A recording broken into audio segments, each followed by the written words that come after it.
Tayo ngayon dito para pwede naman tayo magtanim kasi nga umulan na guys. At tinatanggal ko nga itong aking mga kamuti kasi hindi man ito naglalaman. Nagsisipag kapal-kapal lang sila. Ramog-ramog lang kumbaga sa Bicol. Maramog.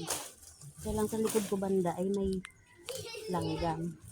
Hindi man siya naglalaman kaya puro lang siya balagon. Hindi mo lang mabigyan ng laman. Kumapal dito sa gilid. Hindi man na nalalaman nga yan. Kaya lilinisan ko.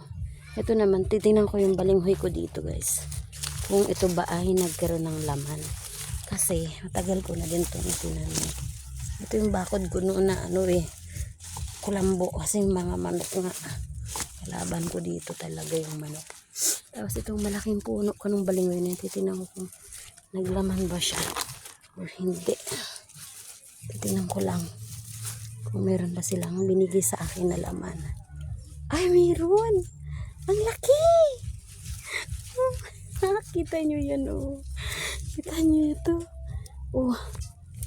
Oh. Jackpot.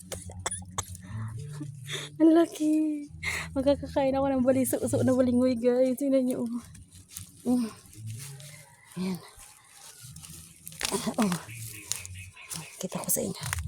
Diba, pag may tanim, may akanin.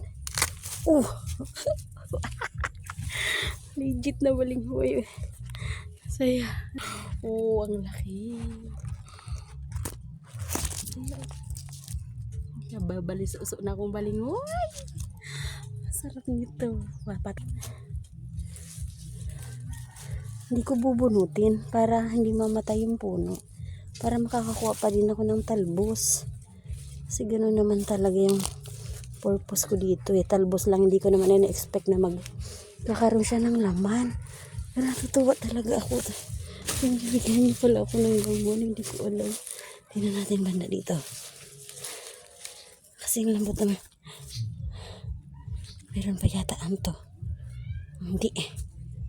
Matol laman ba to? Puno lang.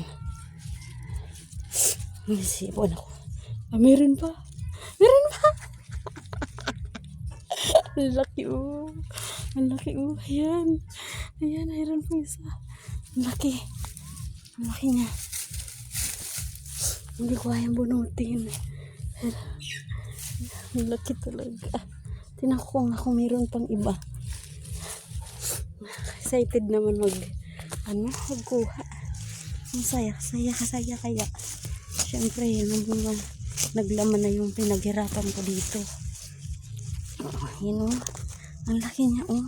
Kita nyo ba? Ayan na yung balinghoy, oh. Saya. Ay, saya. Saya talaga, saya. Ay, saya talaga.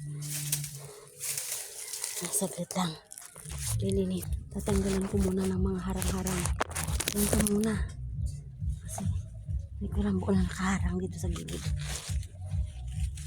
Na-surprise ako. Wala sa kamuti. Naman pala siya, guys. Saya, diba? Saya ko. Ano to? Pa. Oh. Diba? Tinusok ko lang pero may laman na. Titingnan ko pa, diba? Ito yung pinakamalaki, oh. Oh. Diba? May balinghoy. Basta magsipag talaga. Bibiyaya. Nakuha ko doon sa isang puno kanina, oh, di ba ang laki? Tapos ito meron pa, oh. Ha? Ang laki uli, oh. Ang laki uli. Wow. Dalawa siya, oh. Ayan yung puno niya. Yung puno ng balinghoy, oh. Tinusok ko lang yan dyan. Maliit. Yung laki, oh. Talaga saya. Saya talaga. Laki. Ang laki niya. Hindi ko siya susugatan. Hindi ko siya susugatan. Parang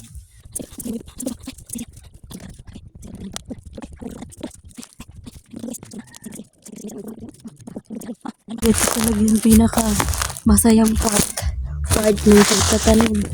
Yung pag-harvest. Diba? Pag-harvest natin na mga kapobre. Ito ganito mga gilid-gilid. Hindi tayo magtanim. Kasi baka mapuputol. Pwede naman magtanim dito. Ay, tagal na dito eh. Ay, bubali. Ay, haba. Oh, ito na. Oh, ay, nasipak. Saya. Ang saya, nasiplak. Meron pa isa. Oo, kasi binunot ko lang. Hindi ko tinatanggal yung puno para mabuhay pa siya. Para magkaroon pa ako ng talbusan. Pero may nakakapa ako pa ilalim. Meron pa dito pa ilalim. Tapos ito pa oh. Meron pang isa. Pilipitin lang natin. Ganyan. Yan. Ganyan lang. Pa. Yan nakuha natin. Saya. Ito na lahat ang aking nakuha sa akin tayo guys na balinghoy. Oh. Yan. Ito yung pinakamalaki. Malaki niya. Nahirapan ako ditong kunin to. Diba? Balinghoy.